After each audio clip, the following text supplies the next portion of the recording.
Bonjour et bienvenue pour cette 28e émission des Clés de la Rénovation qui a pour aujourd'hui pour thème celui de la rénovation énergétique des copropriétés. Alors nous allons voir ensemble comment réussir un projet de rénovation énergétique en copropriété avec nos deux invités qui vont nous accompagner donc pendant toute l'émission. Tout d'abord Émilie Dorion. Bonjour. Bonjour. Donc tu es chargée d'opération à la Société d'économie mixte Énergie Positive, donc qui œuvre à la rénovation des copropriétés sur toute l'Île-de-France. Oui. C'est bien ça. Et Luc Fly-Sainte-Marie, tu es co-gérant fondateur du bureau d'études Eneos. Bonsoir. Bonsoir. Donc Eneos, bureau d'études qui est situé à Chambéry. Tout à fait, bureau d'études et architecte. Et architecte. La précision est importante. Alors donc, Émilie et Luc vont répondre à toutes vos questions, celles que vous nous avez déjà envoyées et celles que vous pouvez continuer à nous envoyer en direct sur notre site www.clerenov.org ou sur Twitter avec le hashtag Clerenov. Alors, pour commencer cette émission, on va d'abord se poser quelques questions ensemble sur comment préparer la rénovation énergétique, puisque, comme vous le savez et comme on l'a vu au cours des 27 émissions précédentes, la rénovation énergétique ne s'improvise pas. Alors tout d'abord, j'aurais une première question, peut-être Émilie. Au-delà des grands enjeux de réduction des consommations d'énergie, finalement, pourquoi faire une rénovation énergétique globale en copropriété? Pourquoi se lancer finalement dans un projet qui peut paraître très ambitieux pour une organisation complexe pour le monde de la copropriété? Pourquoi finalement ? Alors oui, la copropriété est complexe, certes, mais le fait de parler de rénovation globale, qu'elle soit énergétique ou pas, permet à mon avis, et j'espère de l'avis de tous, d'optimiser le projet. L'optimisation des coûts, c'est-à-dire que le fait de ne faire intervenir quelques entreprises, mais en une seule fois et pas en plusieurs fois, permet forcément d'optimiser les coûts par les économies d'échelle logiques, d'optimiser la qualité du travail aussi, puisque si les entreprises travaillent ensemble, qu'elles sont gérées, qu'elles sont chapeautées, ça permet d'avoir un rendu, une qualité de rendu qui sera a priori idéale et idyllique. Et surtout, ça permet d'optimiser les financements, puisque plus les travaux sont importants et plus ils permettent d'avoir des économies d'énergie, plus les financements sont là, les financements publics. On reviendra tout à l'heure sur la question des financements, notamment disponibles pour la rénovation. De ton côté, Luc, finalement, pourquoi faire une rénovation énergétique globale ? Alors j'ai envie de dire, le premier objectif pour moi, c'est que je parlerai de rénovation tout court, c'est-à-dire qu'on entretient son patrimoine immobilier. L'énergétique est important bien sûr, et on va pouvoir le traiter à l'occasion de cette rénovation globale. Mais avant tout, finalement, nous réalisons en tant que copropriétaires le bon entretien de notre patrimoine immobilier. Alors, une fois qu'on a ces premiers arguments, comment concrètement, est-ce que l'on s'organise dans la copropriété? Qui fait quoi? La copropriété doit d'abord faire confiance à son conseil syndical qui peut en effet se réunir dans le cadre d'une commission énergie, une commission travaux, quel qu'en soit le nom. Donc le conseil syndical doit être relativement représentatif de l'avis des copropriétaires. Ils ne peuvent pas décider tout seuls dans leur coin. Il faut vraiment qu'il y ait sans forcément parler de consensus, mais au moins une idée générale qui aille dans le sens du projet. Et il faut aussi un syndic qui soit impliqué. Le syndic peut parfois ralentir le projet ou faire preuve de mauvaise volonté qui peuvent impacter de manière négative le projet. Donc il faut idéalement arriver à ce qu'on ait un conseil syndical qui soit vraiment très profondément lié au syndic pour que les deux ensemble arrivent à faire fonctionner le projet.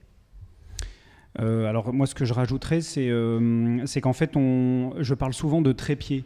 Le projet c'est un trépied, il y a 3 pieds. Émilie vient de décrire les 2 premiers, le conseil syndical, le syndic, et ensuite c'est les prestataires les professionnels qui vont entourer ces copropriétaires pour la bonne réalisation du projet.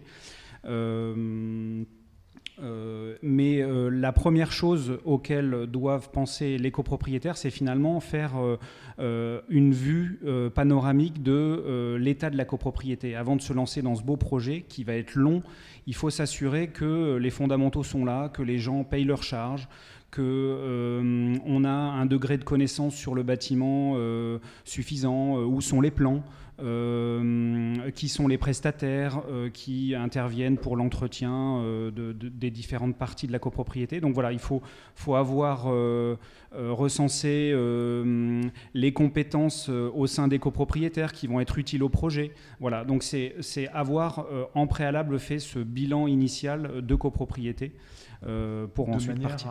À fédérer finalement l'ensemble de la copropriété, donc copropriétaire, conseil syndical et puis le syndic en tant que représentant. Alors, est-ce qu'il y a d'autres acteurs à mobiliser ? Je pense notamment aux nombreuses questions juridiques que vous avez pu nous envoyer, questions juridiques auxquelles on ne pourra pas répondre dans la totalité ce soir, que ce soit sur la question des responsabilités ou de la répartition des dépenses dans la copropriété, mais par exemple, vers qui un copropriétaire, un conseil syndical peut se tourner pour avoir des conseils juridiques ou des conseils techniques sur la copropriété ? La première porte, a priori, c'est ce qu'on appelle les prises pour rénovation à fonds service. L'État a quand même fait beaucoup de pubs à la télé, à la radio sur ces... Et l'ADEME ? Et l'ADEME, pardon. On fait beaucoup de pubs sur ces institutions, donc il faut quand même en profiter, en bénéficier. Et eux, après, sauront rediriger les copropriétaires vers les personnes qui sont les plus à même de leur répondre, que ce soit de manière juridique, de manière technique, sur à peu près tous les sujets. En sachant que les prix se redirigent après vers ce qu'on peut appeler des espaces info-énergie, sur des agences locales de l'énergie et du climat, ce qu'on peut appeler aussi des CAUE, qui peut s'appeler Solia en fonction de la localité. Voilà. L'objectif, c'est vraiment d'avoir un point central et après, on redispatche les questions en fonction de leur contenu. Oui, et puis on peut aussi noter depuis plusieurs années la constitution de plateformes de la rénovation énergétique sur le territoire tout entier, à l'échelle d'une agglo, à l'échelle d'un département. Et donc, comme l'a dit Émilie, c'est un point d'entrée indispensable, incontournable, qui derrière va fédérer les acteurs pour pouvoir répondre à vos besoins et à vos demandes. Comme le disait Luc, ne pas hésiter aussi à solliciter ces points rénovation info-service sur les références qu'ils auraient, ou en tout cas les connaissances qu'ils auraient de professionnels. Parce que non seulement il faut avoir l'information, mais il faut aussi savoir s'entourer des bonnes personnes. Donc il faut ne pas hésiter à faire appel à un architecte, à faire appel à un bureau d'études, qui eux ont les compétences techniques de mener un projet. Et donc le fait d'avoir un acteur indépendant qui saura juger, jauger et donner les coordonnées de personnes qualifiées, c'est aussi utile. Dernière chose, l'aspect financier étant forcément important, on a de plus en plus de sociétés qui s'occupent de faire de l'ingénierie financière. Maintenant, ça a un nom. L'ingénierie financière. De l'ingénierie financière, oui. Donc, c'est vrai qu'avoir les trois compétences, architecte, fluide thermique et financier, permet d'avoir un projet qui sera mené et qui est plus susceptible d'aller au bout que si on n'a que la partie technique sans avoir la partie financière. Donc voilà, vous avez les trois parties ensemble et vous pouvez avoir des ensembliers comme la SEM Énergie Positif, Moment Promotion, qui s'occupent de justement chapeauter les trois aspects et qui ont pour vocation vraiment de faire en sorte que les projets aillent au bout. Donc des acteurs pour vous accompagner et pour vous informer, vous conseiller donc les points rénovation info-service, notamment les espaces info-énergie avec un numéro national 0808 800 700 pour lequel vous pouvez joindre en effet votre point rénovation info-service, et puis bien sûr le réseau des ADIL, agences départementales d'information sur le logement, qui peuvent notamment vous apporter des réponses sur les problématiques juridiques que vous posez. Alors vous parliez, Luc et Émilie, tout de suite des professionnels, des prestataires, notamment architectes, bureaux d'études ou cabinets de conseil en finance, dont la copropriété peut s'entourer. Justement, on parle beaucoup de diagnostic, d'audit, de bilan, d'évaluation.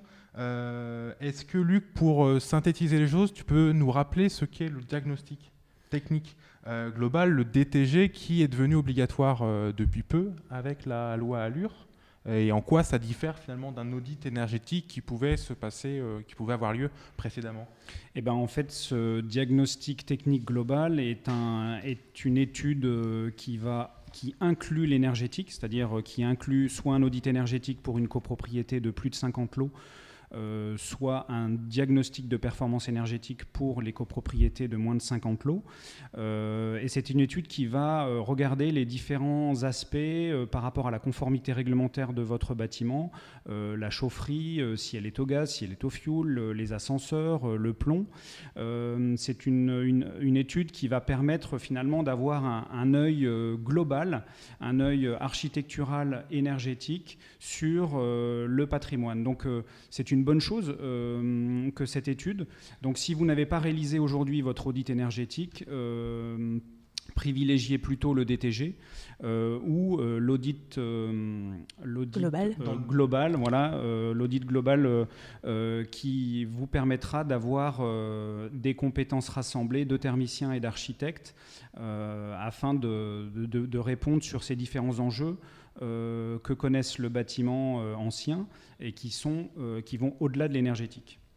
Et donc la solution pourrait peut-être être lorsque la question est posée de faire un audit, de privilégier la solution audit global avec ingénierie financière, parce que l'ingénierie financière est aussi importante dès le début pour au moins avoir des premiers aspects financiers, savoir ce que ça coûte et ce que ça peut rapporter entre guillemets comme subvention. Et vous avez pour ça un cahier des charges qui a été réalisé par la région Île-de-France, l'ADEME, la ville de Paris et l'Agence parisienne du climat, qui peut servir de base pour vos prochaines consultations. Alors justement, quels conseils pour les copropriétés pour choisir des prestataires pour cet audit? Concrètement, comment choisir ces prestataires? Donc, tu parlais d'un cahier des charges par exemple. Voilà, il faut consulter. C'est vraiment une obligation. Alors se servir de ce cahier des charges comme base, oui, bien sûr. L'adapter surtout, parce qu'il faut vraiment avoir quelque chose qui corresponde bien à la volonté de la copropriété, que les prestataires sachent déjà quelle est l'ambition, s'il y a déjà des idées, s'il y a déjà des préconçus, des prérequis de la copropriété sur d'éventuels travaux, par exemple, s'il y a des besoins, s'il y a des pathologies, voilà, il faut vraiment l'adapter. Et ensuite, consulter. Pour cela, vous avez, par exemple, l'Agence parisienne du climat diffuse une liste de prestataires à consulter. Donc, on en pioche 5 dans la liste pour avoir 3 retours et pouvoir comparer les offres.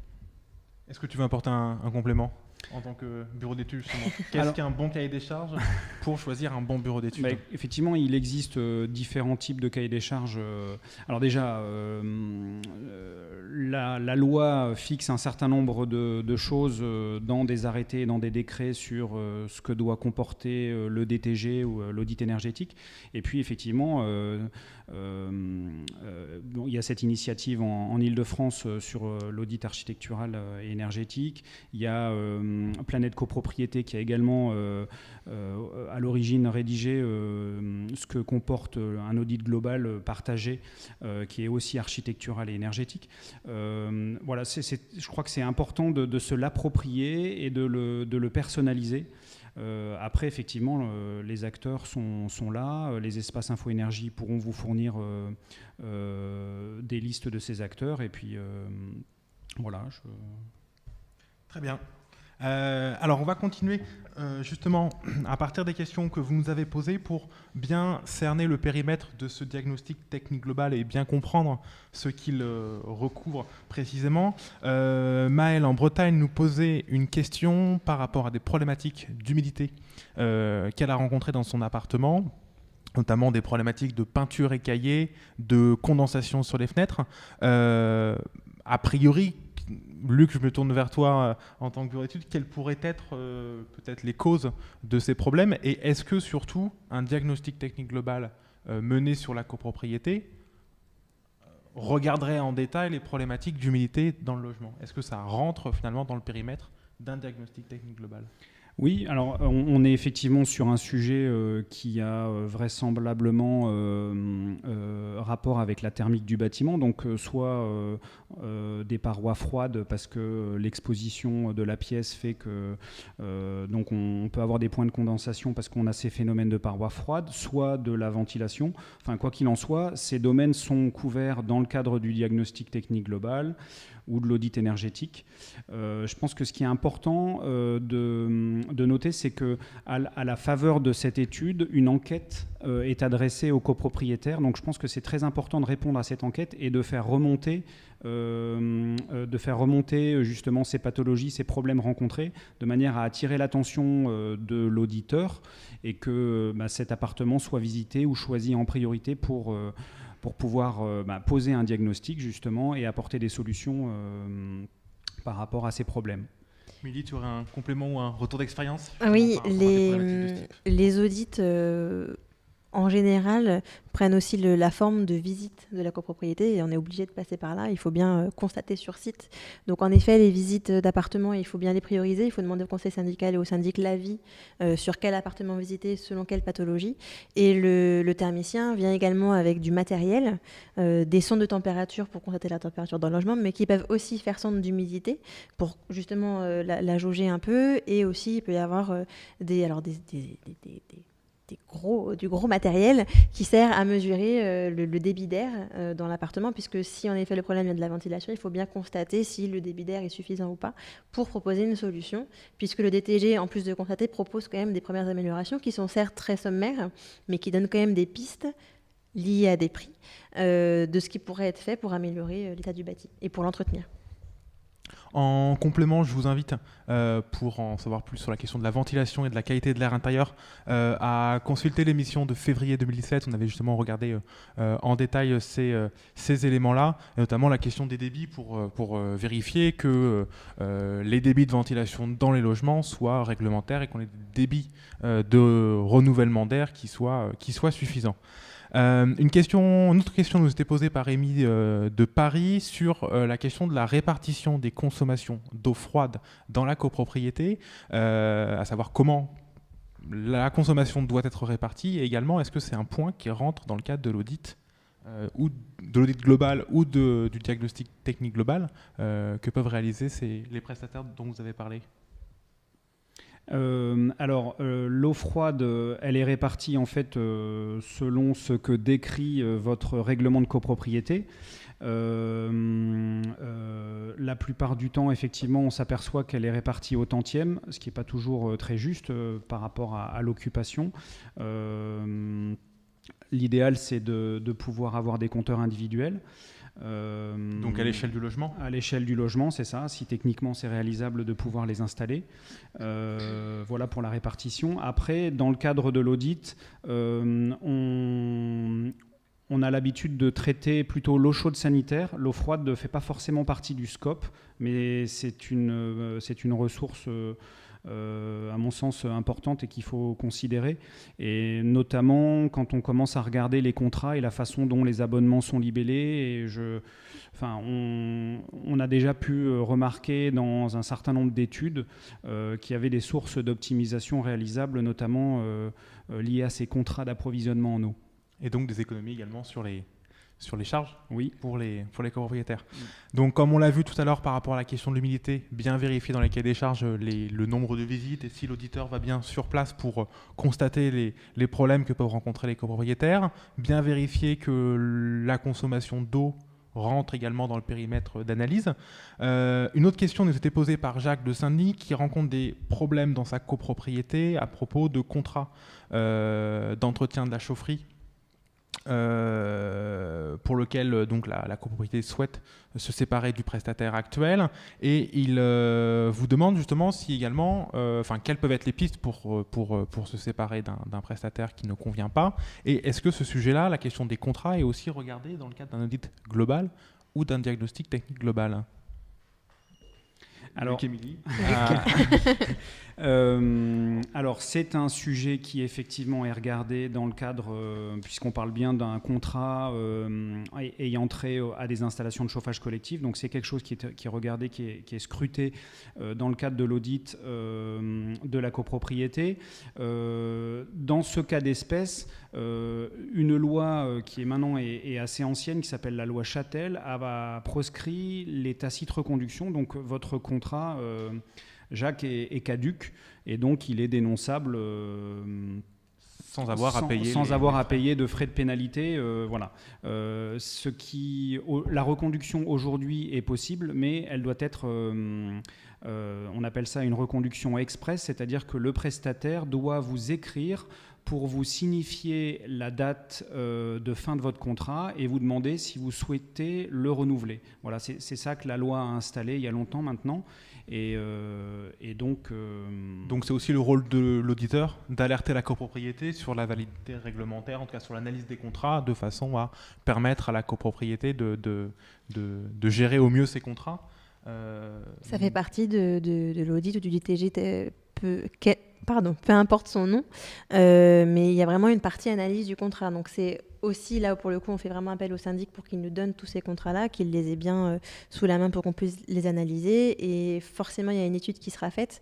Et ce qui peut être important de signaler aussi, c'est que dès l'audit, c'est important d'en parler, mais comme a priori il va y avoir des travaux, en tout cas dans la mesure où il y aurait des travaux, peu importe qu'ils soient énergétiques ou pas, il peut y avoir quand même une modification des besoins qui nécessite une renégociation du contrat. Et là, le thermicien ou le groupement, enfin encore une fois, peu importe sa forme, peut apporter un accompagnement à la maîtrise d'ouvrage, au syndic, au conseil syndical, à la copropriété pour renégocier le contrat et pour faire en sorte que les clauses soient suffisamment claires pour que le contrat soit respecté.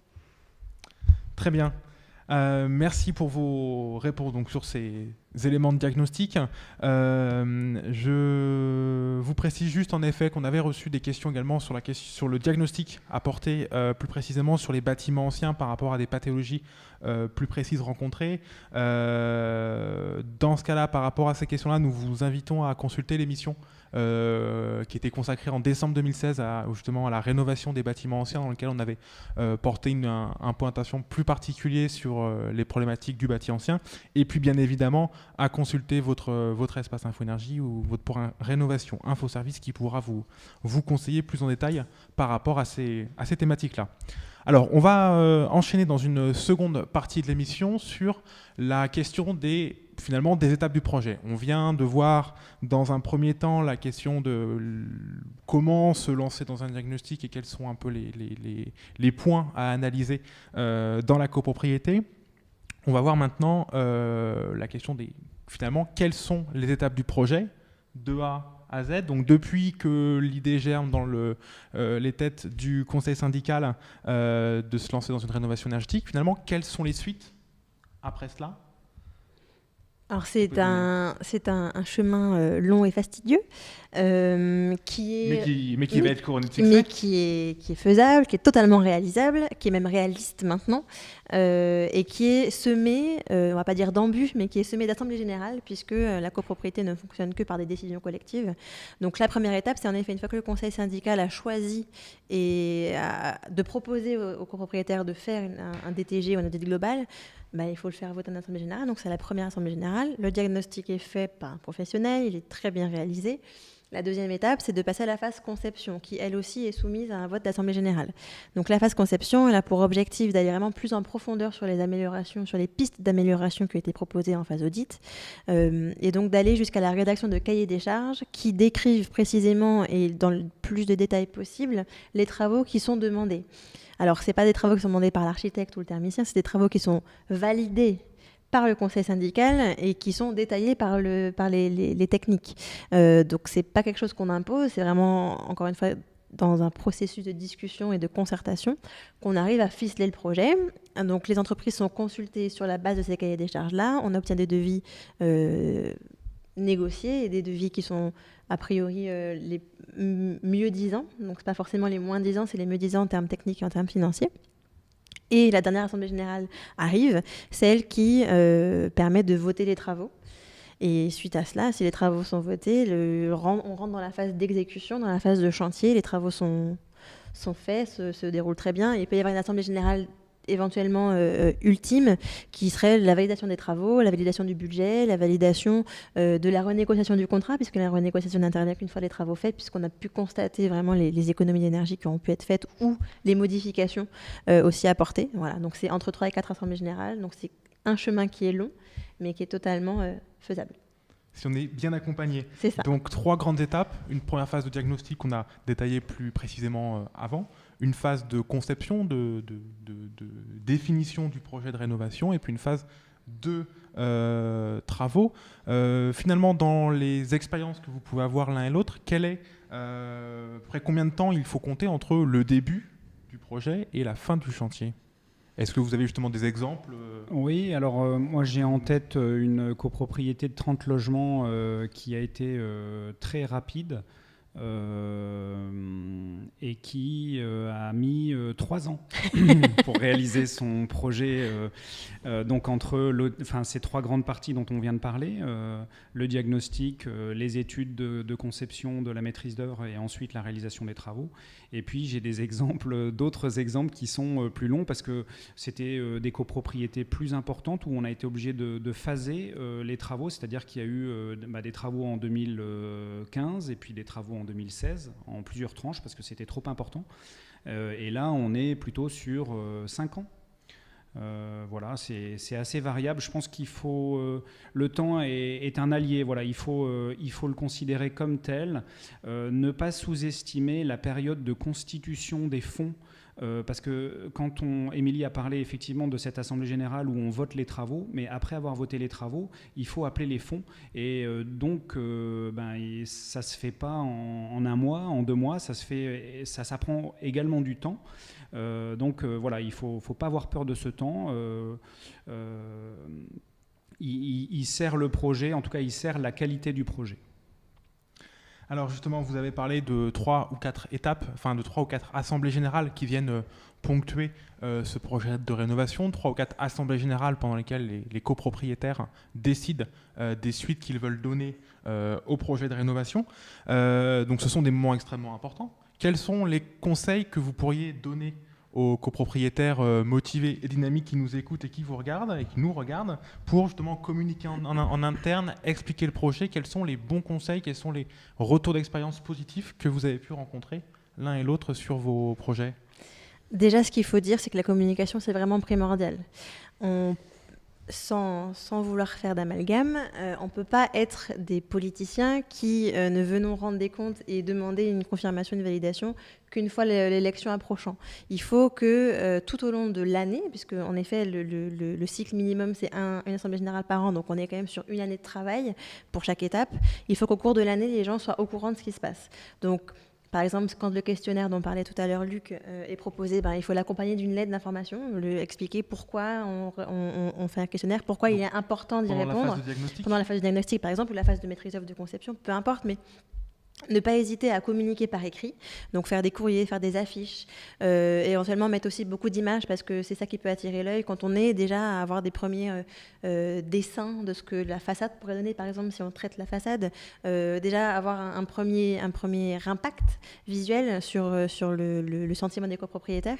Après aussi des réunions physiques parce qu'il faut que les gens soient rassurés, donc c'est des réunions pas public, mais des réunions d'information, voilà. Donc hors l'Assemblée Générale. Exactement, parce que, Luc le dira aussi bien que moi, l'Assemblée Générale, c'est vraiment le moment de la décision. Il faut en fait que l'Assemblée Générale ne dure que le temps que les gens disent oui ou non. Il faut que leur décision soit déjà prise au moment où ils rentrent dans la salle pour l'Assemblée Générale.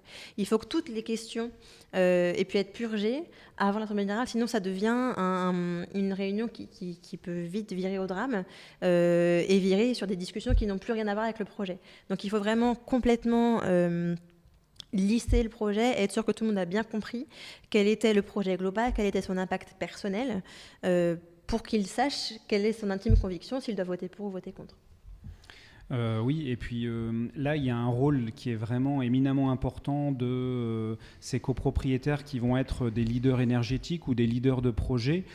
C'est l'accompagnement de ce projet dans la pédagogie, dans les explications. Ça veut dire parfois aller faire du porte-à-porte dans sa montée pour aller rejoindre la personne retraitée ou qui est à mobilité réduite pour venir lui expliquer le projet, qu'est-ce qui se joue, de quoi nous allons parler et ce que nous avons à décider. Donc j'ai en mémoire un conseil syndical qui nous avait fait travailler sur une lettre circulaire où on essayait de représenter graphiquement à travers des courbes ou à travers des histogrammes ce que pouvait représenter la situation après travaux par rapport à la situation actuelle.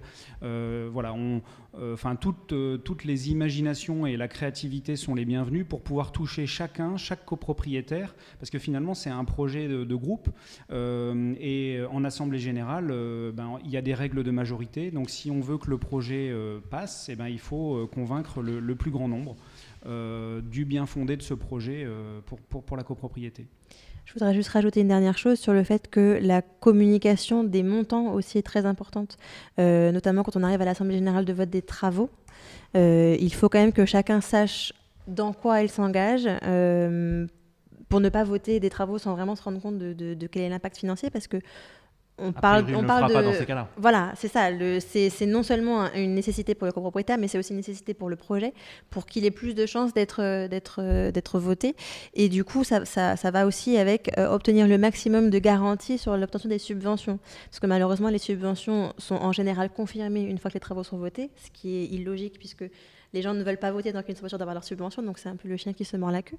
Mais obtenir au moins un courrier facilitant, vraiment essayer d'avoir quelque chose qui permet de rassurer les copropriétaires sur le fait que le montant qu'on leur donne, qu'on leur indique, c'est bien le montant des travaux qu'ils paieront au maximum, et sur le montant des aides auxquelles ils peuvent prétendre. D'avoir tous ces éléments d'information. Oui. Donc vous avez parlé, si je récapitule, de flyers, d'affiches, d'images, de lettres d'infos, de réunions d'information, pour préciser, de réunions, même de sessions d'information personnelle. Oui. Des copropriétaires. On peut imaginer aussi des blogs de copropriété, puisqu'ils Bien existent sûr. notamment pour certaines copropriétés, et donc qui repose la question d'un travail vraiment partenarial, si je puis dire, entre le syndic, le conseil syndical, les prestataires qui alimentent finalement le conseil syndical en information et en précision par rapport au projet.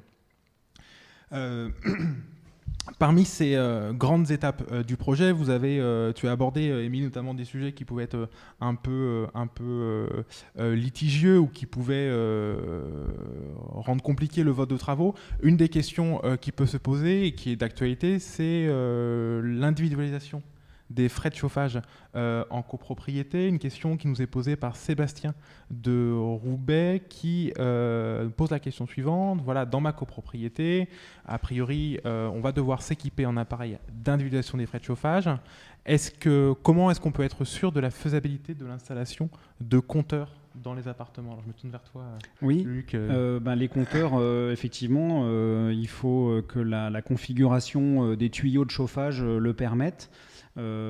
Concrètement, qu'on ait une boucle en fait qui alimente l'appartement, une seule boucle. Donc si on a cette configuration technique, on peut, il y a de grandes chances qu'on puisse installer des compteurs d'énergie.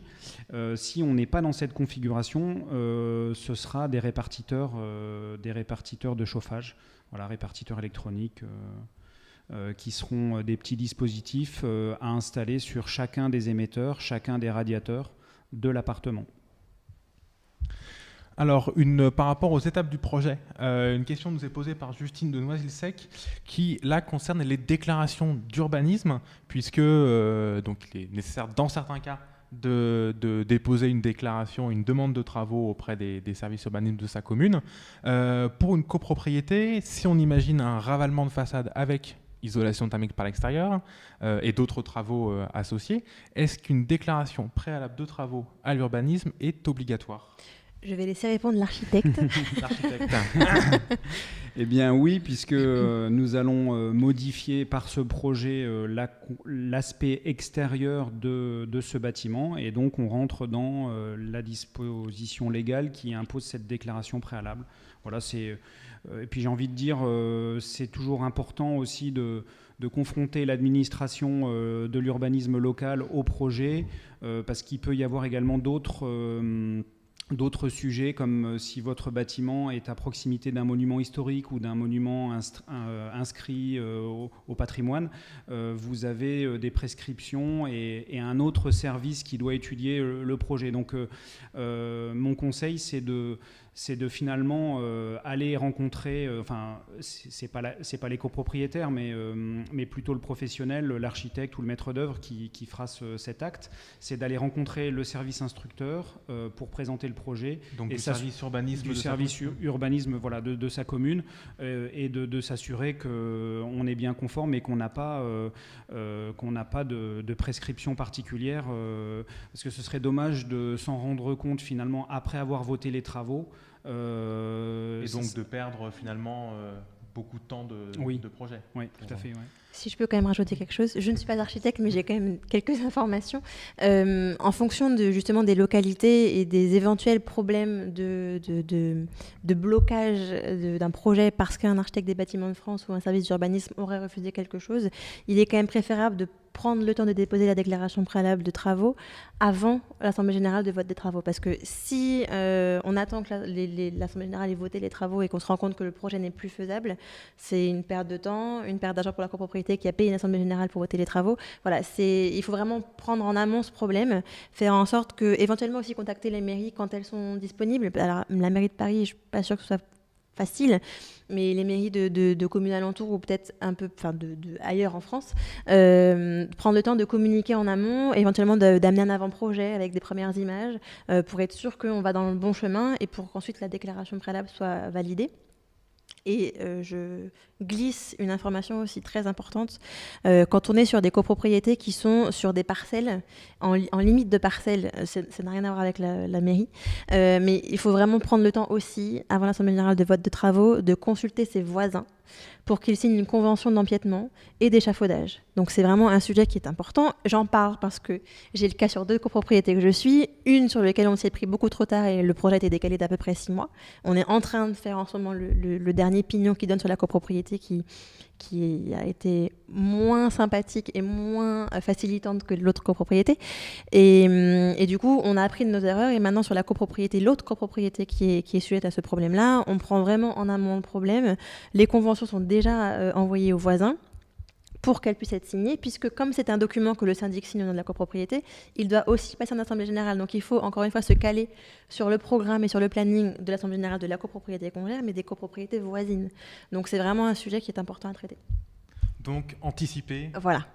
Anticiper et prévoir de façon à ce que le projet soit facilité autant que possible et que les professionnels qui accompagnent la copropriété prennent bien la mesure de tous ces différents éléments et de tous ces temps indispensables du projet, que ce soit avec les voisins ou avec évidemment le service urbanisme de la commune. Mais ça, en l'occurrence, c'est le rôle du professionnel. Alors, vous avez abordé à plusieurs reprises des questions sur le financement des travaux. Une question qui nous était posée à plusieurs reprises était la suivante: est-ce que l'on a des coûts moyens d'une rénovation énergétique? Attention, question qui fâche. Est-ce que l'on a des coûts moyens d'une rénovation énergétique en copropriété et si oui, quels sont-ils? Alors, si on peut prendre par exemple vos projets respectifs, quelles sont les grandes masses que vous pouvez, ou les chiffres que vous pouvez nous transmettre? C'est une réponse qui est vraiment très très compliquée parce que chaque copropriété est différente. On a une différence de taille, on a une différence de configuration. Est-ce qu'on est sur un seul bâtiment ou sur plusieurs bâtiments? Quelle va être la différence par exemple entre un bâtiment et plusieurs bâtiments? Forcément, quand on a un bâtiment, on a un échafaudage qu'on peut faire tourner, parce qu'on sait qu'on est sur un temps qui peut être sur une année à peu près. Alors que si on est sur plusieurs bâtiments, peut-être qu'il faudra faire plusieurs bâtiments en même temps, et du coup, ça fait des coûts d'échafaudage, et donc d'ouvriers qui travaillent, qui sont peut-être plus importants. Donc c'est compliqué d'avoir des coûts moyens. Après, en effet, on pourra, je pense, dans les prochaines années, mais encore aujourd'hui, c'est très compliqué, faire des coûts moyens par typologie, sur bâti ancien, bâti plus récent, bâti moderne, typologie de bâtiment, moins de 50 logements, entre 50 et 100, etc. Mais aujourd'hui, c'est très compliqué parce qu'en tout cas, nous, à la SEM, on n'a vraiment pas beaucoup de retours. On a tellement de typologies. On a des copropriétés de 30 logements, on a des copropriétés de 900 logements. Donc, faire des moyennes, ça n'a pas de sens. Ça n'a pas de sens et encore puis la aujourd'hui. Question également que tu abordais, c'est la question de la performance énergétique. Oui, aussi finale. exactement. Il faudrait regarder à performance énergétique identique ou à niveau d'ambition identique, quels peuvent être les coûts. Il y a tellement de ton côté, quels sont les retours, quels sont les éléments que tu peux, ou les compléments d'informations? J'ai envie de dire, il y a tellement de paramètres qui vont influer dans le coût de cette rénovation que c'est effectivement très, à mon avis, c'est une gageure de parler de coût moyen. En plus, il faut tenir compte également des prix du bâtiment qui sont différents suivant les villes et les régions où on se trouve en France. Donc il faut tenir compte de cette réalité locale. Est-ce qu'il y a beaucoup d'entreprises, donc est-ce que l'offre est abondante ou est-ce qu'au contraire elle est restreinte? Il faut avoir ça en ligne de compte. Ça joue aussi dans le temps, c'est-à-dire que si toutes les entreprises sont occupées, ça veut dire qu'elles vont venir de plus loin, donc ça va surenchérir les coûts. Donc il faut... voilà. Par contre, on peut parler peut-être de fourchette, c'est-à-dire que j'ai en tête finalement des coûts rendus au mètre carré d'habitation qui peuvent fluctuer, vous voyez, de 500 € à 1500 €. Donc on va de 1 à 3, c'est gigantesque. Mais effectivement, c'est des projets qui sont... Au mètre carré, par mètre carré habitable. D'accord. Alors, question subsidiaire et conséquente à la précédente. Quels sont les grands moyens, enfin, quels sont un peu les grands postes pour financer de tels travaux de rénovation énergétique? C'est-à-dire, est-ce que, tout à l'heure, Émilie, tu parlais de subventions, est-ce que des projets de rénovation énergétique sont à l'heure actuelle financés à 100% par de la subvention, par des aides publiques? Est-ce qu'on va être sur du prêt? Est-ce qu'on est sur des fonds propres des copropriétaires? Quels sont un peu les grands postes permettant de financer de tels travaux? Alors sur ce que nous on appelle le plan de financement, donc c'est mettre en cohérence les coûts et les moyens de financer ces coûts, on a plusieurs items. On a d'abord tout ce qui peut être subvention ou aide globale pour la copropriété. Donc il peut y avoir des aides locales. En l'occurrence, en région Île-de-France, il y a une aide qui est maintenant dispensée par la région Île-de-France qui s'appelle CoProDurable, qui vise donc à valoriser des projets qui vont assez loin dans la performance énergétique à atteindre. Elle existe d'ailleurs, je pense, dans un certain nombre de régions oui. Ou zones urbaines ou métropoles, notamment en lien avec les plateformes territoriales de la rénovation énergétique dont tu parlais tout à l'heure. Oui, Lyon, Chambéry aussi. Pardon, je ne connais que l'Île-de-France. C'est déjà assez compliqué comme ça. Pardon.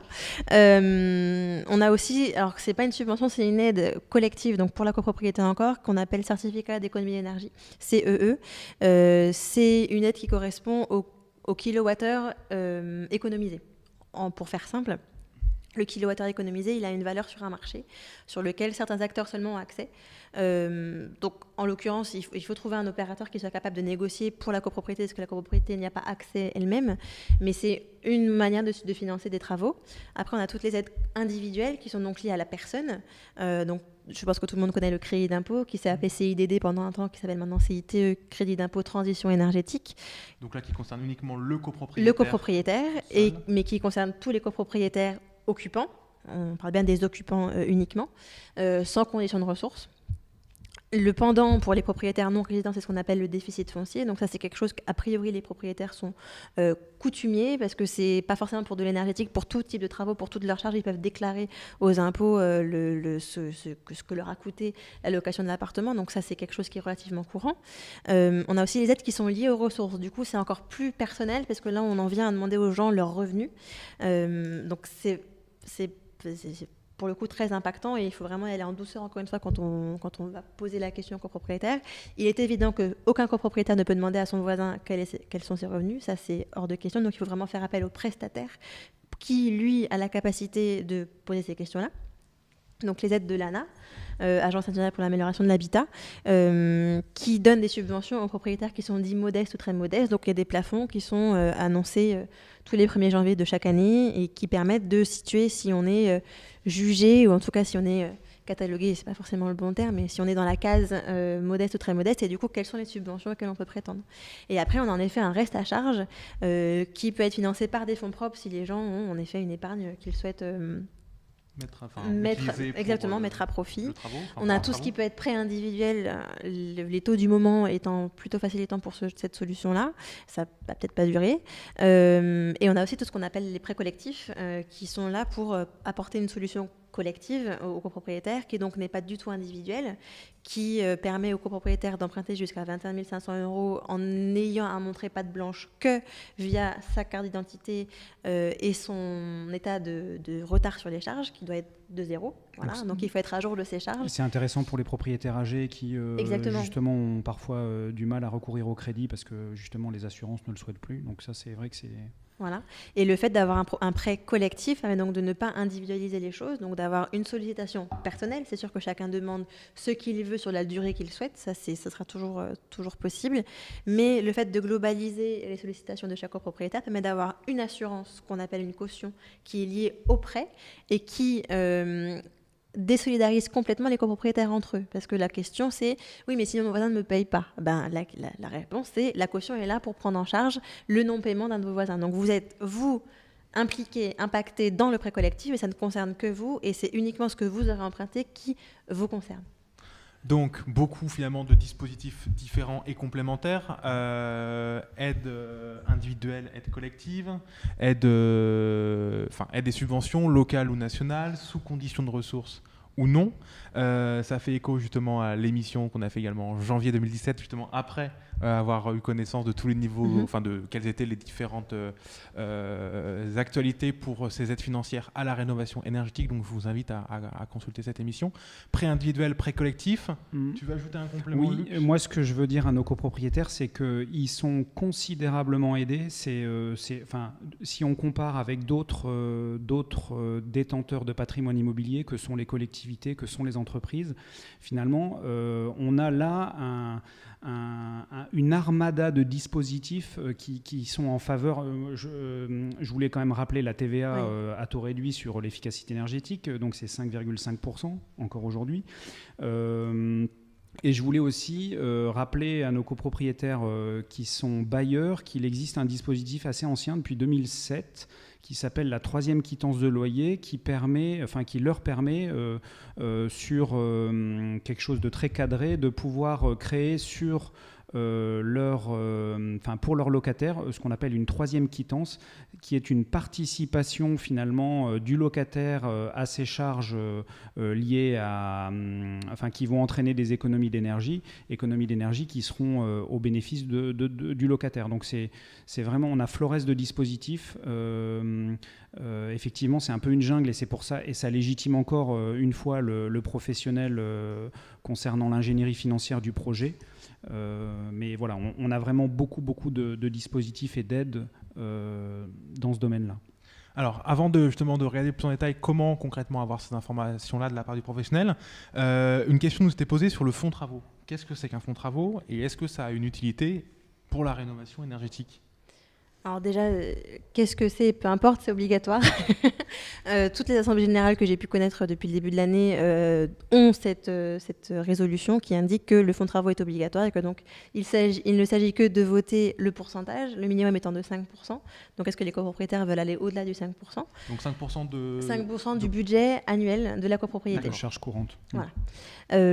Donc c'est obligatoire, donc c'est minimum 5%. De côté exactement. Un fonds qui pourra être utilisé pour des travaux communs pour l'ensemble de la copropriété. Oui.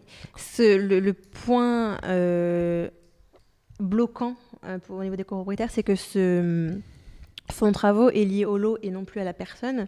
Donc en cas de cession de l'appartement, ces fonds-là ne sont pas récupérés par le vendeur, mais sont cédés en fait à l'acheteur. Donc c'est toujours le point qui freine un peu les copropriétaires, mais maintenant c'est obligatoire. Donc malheureusement, c'est à fond perdu. Voilà. Sauf si, justement, il y a un programme de rénovation qui est en train de naître et que dans les 3-4 prochaines années, ce fonds de travaux pourra être utilisé. Ce qui est vrai, qui est très bien, c'est que c'est une base de travail. On parle des subventions, on parle des moyens de financer le reste à charge, oui, mais avoir aussi un petit pécule qui permet déjà d'avancer ou peut-être de payer l'architecte sur sa partie honoraire de suivi de chantier, c'est encore une fois de l'argent qui sera en moins à débourser. Donc c'est une épargne qui peut avoir un petit taux d'intérêt, mais qui ne sera pas flamboyant. Mais c'est quand même quelque chose qui permet d'inciter les copropriétaires à faire de l'entretien et à faire plus régulièrement des travaux. Et à anticiper le projet de rénovation. Je voulais juste préciser quelque chose sur le plan de financement.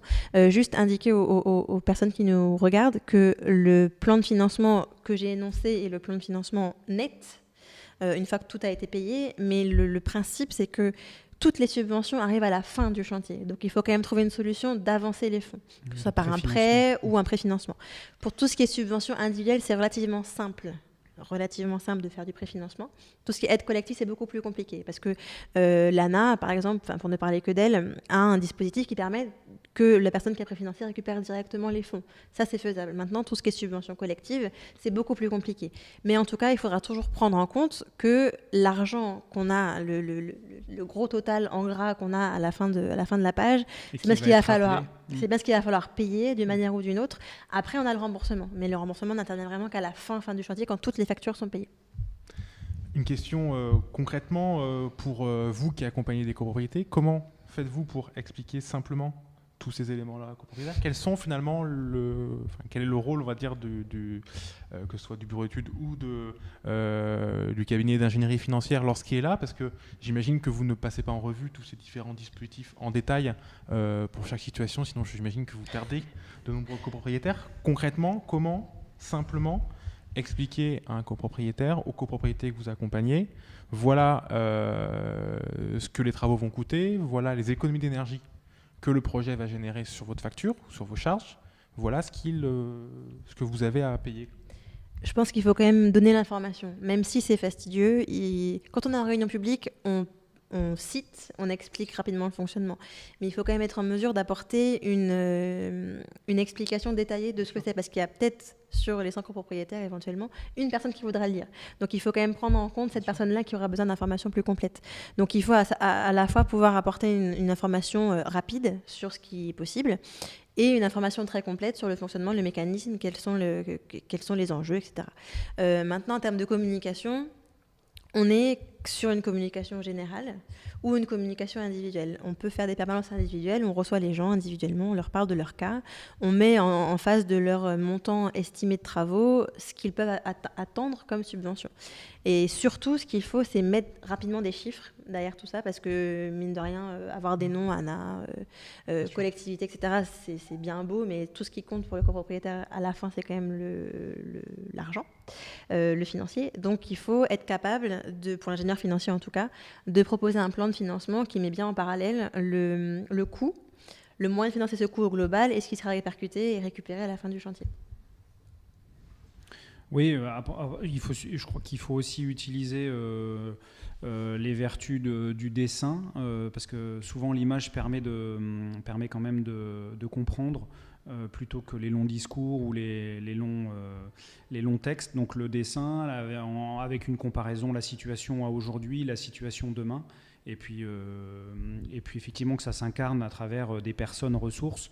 Là encore une fois, il y a un rôle important des porteurs du projet, copropriétaires, membres du conseil syndical, de la commission énergie, de la commission chauffage, pour venir expliquer à chacun selon son besoin et sa situation, voilà. Encore une dernière précision, pardon. Ce qui peut aussi être important d'apporter aux copropriétaires comme information, c'est l'économie d'énergie qu'ils peuvent espérer. Donc selon les méthodes, selon le type de contrat qu'on a avec l'architecte, ça peut être plus ou moins sûr, plus ou moins garanti aussi. Mais avoir quand même une idée de est-ce que c'est un trimestre de charge que je vais économiser, est-ce que c'est un demi-trimestre de charge, vraiment avoir une idée du pécuniaire, et mine de rien, c'est aussi une économie sur la suite.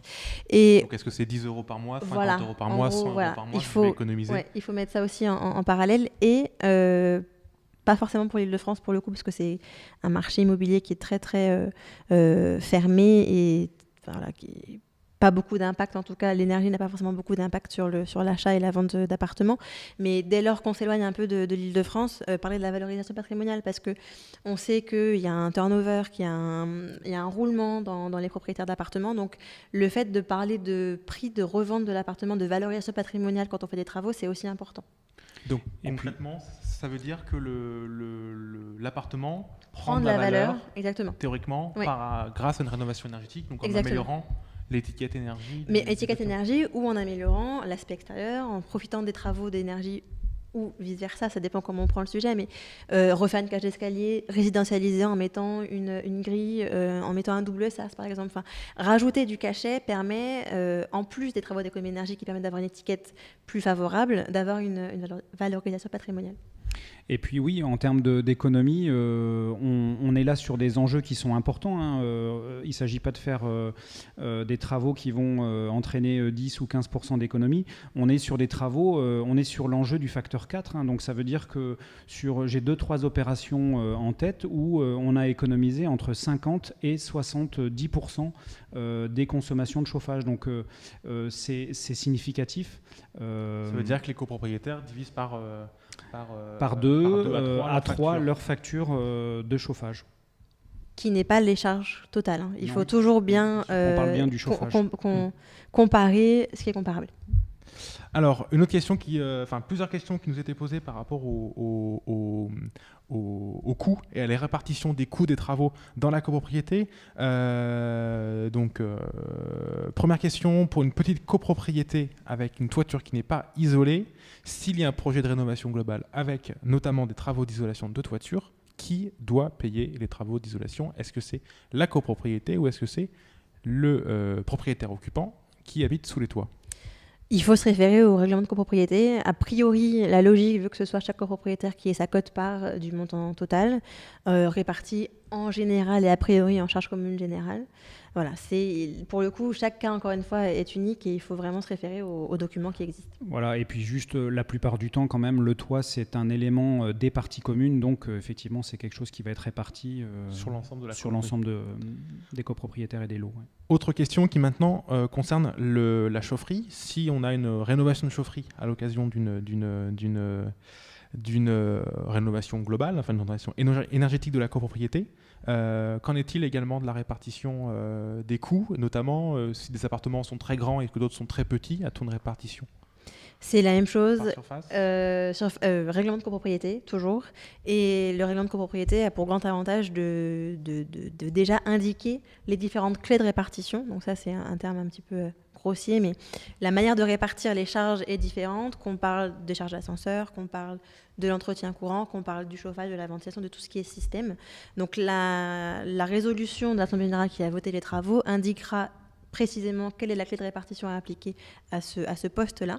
Et on sera très probablement sur une clé de répartition chauffage qui sera donc forcément en fonction de la taille du logement, bien évidemment. Donc se référer systématiquement au règlement de copropriété pour avoir ces informations-là. Donc sur la question des aides financières, je vous invite vraiment à consulter l'émission de janvier. On a pu regarder en détail les différents dispositifs, crédit d'impôt, transition énergétique, aide de l'ANA, éco-prêt à taux zéro, notamment pour avoir vraiment plus de précision et avoir des compléments par rapport à cela.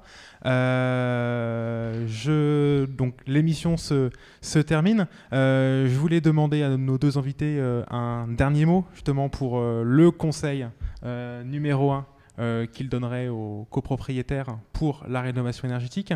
Émilie, je laisse commencer. Oui, deux points. Le premier, c'est vraiment de bien s'entourer dès le début, prendre tous les conseils qui s'offrent à vous, faire appel à des professionnels qui ont éventuellement des références dans la copropriété. Et la deuxième chose, c'est la communication. Il faut vraiment communiquer. Trop de communication, ça ne tue pas la communication. Donc ne pas hésiter à abreuver les copropriétaires de communication, d'informations pour que le projet se fasse avec beaucoup plus de sérénité. Luc. Et bien moi je vous dirais que finalement cette rénovation, c'est l'occasion de faire un projet collectif, peut-être de recréer un peu plus de collectif là où on est un peu tenté de raisonner individuellement. Et puis c'est une formidable opportunité finalement d'entretenir votre patrimoine et de le valoriser par là même. Eh bien, c'est sur ces derniers mots donc notre émission se termine. Un grand merci Émilie, un grand merci Luc pour votre participation et vos réponses et explications très claires sur le sujet de la rénovation énergétique des copropriétés. Quelques ressources complémentaires, n'hésitez pas à aller sur le site rénovation-infoservice.gouv.fr où vous trouvez notamment des plaquettes de l'ADEME sur la rénovation énergétique des copropriétés et puis également disponible dans un certain nombre de centres de ressources comme celui du Clair ou d'Espace Info Énergie, un manuel de la rénovation énergétique en copropriété que votre conseiller Info Énergie, que votre point rénovation Info Service pourra vous préciser, vous expliquer de façon simple et synthétique. Prochaine émission des clés de la rénovation le mercredi 10 mai. Sur le thème chauffer son eau chaude à partir d'énergie renouvelable, et dès à présent vous pouvez nous transmettre vos questions. Pour cette émission, comme d'habitude, un grand merci à nos partenaires, l'ADEME, le magazine La Maison Écologique et Actu Environnement, et puis bien évidemment à Lucille qui a réalisé cette émission. Enfin, pour terminer, comme à l'accoutumée, rappelez-vous qu'un espace Info Énergie, un point rénovation Info Service se trouve à proximité de chez vous. Un seul numéro pour le contacter, pour rencontrer un conseiller Info Énergie, 0808 800 700 ou rénovation-info-service.gouv.fr pour avoir toutes les informations sur la rénovation énergétique. Merci beaucoup et à bientôt pour une nouvelle émission des Clés de la Rénovation. Merci, au revoir.